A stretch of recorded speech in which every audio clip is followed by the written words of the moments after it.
केसीआर सरकार की किसानों के लिए चलाई जा रही महत्वाकांक्षी योजना रायतू बंधु स्कीम को रोकने का आदेश जारी कर दिया गया है। 30 तारीख को होने वाले विधानसभा चुनाव के मतदान से महज 3 दिन पहले केसीआर सरकार को यह झटका चुनाव आयोग से लगा है। चुनाव आयोग ने अपने आदेश में केसीआर सरकार की रायतू योजना को बंद करने का आदेश जारी किया, जिसमें किसानों को जमीन के रकबे के हिसाब से सालाना 10,000 रुपए की मदद दी जा रही है। चुनाव आयोग में इस योजना को लेकर शिकायत की गई थी, जिसके बाद ये बड़ा फैसला लिया गया है और अब सरकार को इस योजना को रोकने के आदेश जो है वो जारी कर दिए गए हैं।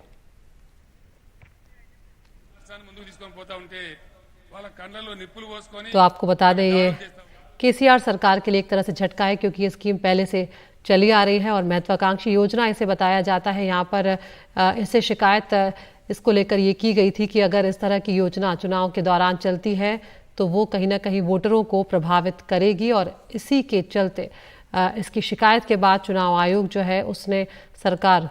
को ये आदेश जारी किया है कि उन्हें इस स्कीम को रोकना होगा और इसे अब रोकने के आदेश जो हैं वो जारी कर दिए गए हैं। तो वित्तीय सहायता वितरित करने के लिए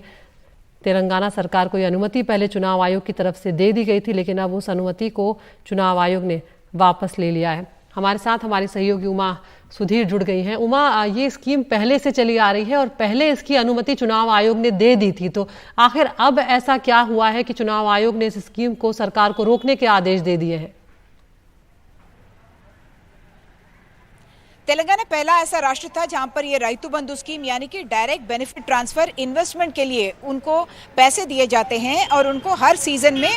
5,000 रुपए प्रति एकड़ हर किसान को मिलता है। यानी कि पिछले 10 क्रॉपिंग सीजन से ये चल रहा है और ये 11वां क्रॉपिंग सीजन होगा, क्योंकि यहाँ पर खरीफ और रबी 2 क्रॉप्स होते हैं हर साल में तेलंगाना में।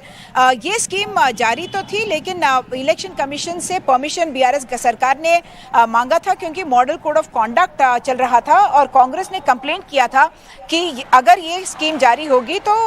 किसान इन्फ्लुएंस होंगे, अनड्यूली अनफेयरली इन्फ्लुएंस होंगे। लेकिन सरकार को इलेक्शन कमीशन को लगा कि क्योंकि ये ऑनगोइंग स्कीम है तो इसमें कोई दिक्कत नहीं है, लोगों को ये पैसे दे सकते हैं। यूजुअली अगर आप देखें तो रबी सीजन का जो पैसा पड़ता है वो अक्टूबर से लेके जनवरी तक पड़ता है। ऐसा कोई डेट नहीं दिया जाता कि इसी डेट में पैसे दिए जाएंगे। तो ये पैसा अक्टूबर से लेके जनवरी तक कभी भी दिया जा सकता है। लेकिन इलेक्शन कमीशन ने अब कहा है कि 2 चीज़ें हुई हैं। उन्होंने जो कंडीशंस रखी थी कि इसमें ना कोई आप एडिशनल बेनिफिशरीज ऐड करेंगे, ना ही कोई राजनीतिक नेता इसमें इन्वॉल्व होनी चाहिए, और ये पॉलिटिकली नहीं होना चाहिए, सिर्फ डायरेक्टली बेनिफिट ट्रांसफर यानी कि अकाउंट्स में पैसा तो जा सकता है, लेकिन इसके बारे में आप ये नहीं कहेंगे कि ये इलेक्शन की वजह से इसका क्रेडिट ताकि पॉलिटिकल पार्टी या फिर रूलिंग पार्टी को न जाए। लेकिन कल जो वित्त मंत्री हैं यहाँ के बीआरएस के सीनियर नेता हैं हरीश राव, उन्होंने एक आम सभा में पब्लिक मीटिंग में कहा कि क्योंकि 24 से अनुमति मिली है हमें रायतू बंधु देने के लिए, लेकिन शनिवार और एतवार का दिन था और उसके बाद आज कार्तिक पूर्णिमा है, तो आज का दिन भी हॉलिडे रहेगा और इसलिए कल सुबह आपके फोन्स पर धनाधन घंटी बजने लगेगी और आपके खाते में पैसे आ जाएंगे। इस पर उन्होंने आपत्ति व्यक्त की और कहा कि ये अनफेयर एडवांटेज लेने की कोशिश है और इसी को नज़र रखते हुए ये भी कहा है इलेक्शन कमीशन ने और रायतू बंधु स्कीम को रोक दिया है। मैं ये बात बता दूं कि पिछले साल भी 2018 में, पिछले साल नहीं पिछले इलेक्शन में भी 2018 में रायतू बंधु के पैसे पड़ रहे थे और तभी लोग इलेक्शन वोटिंग के लिए जा रहे थे। तो कुछ कांग्रेस नेता तब भी कह रहे थे और पिछले कुछ दिनों में जब मैं बात कर रही थी तब भी उन्होंने यही कहा कि इलेक्शन के दौरान जब पैसे खाते में आते हैं तो एक साइकोलॉजिकल इन्फ्लुएंस वोटर पर पड़ता है, और दूसरी बात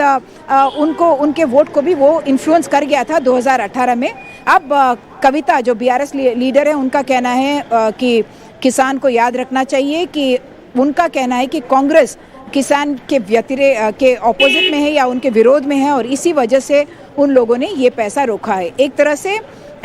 सेटबैक है बीआरएस के लिए और कांग्रेस के लिए एक चीयर या एक पॉजिटिव नोट है। Back to you.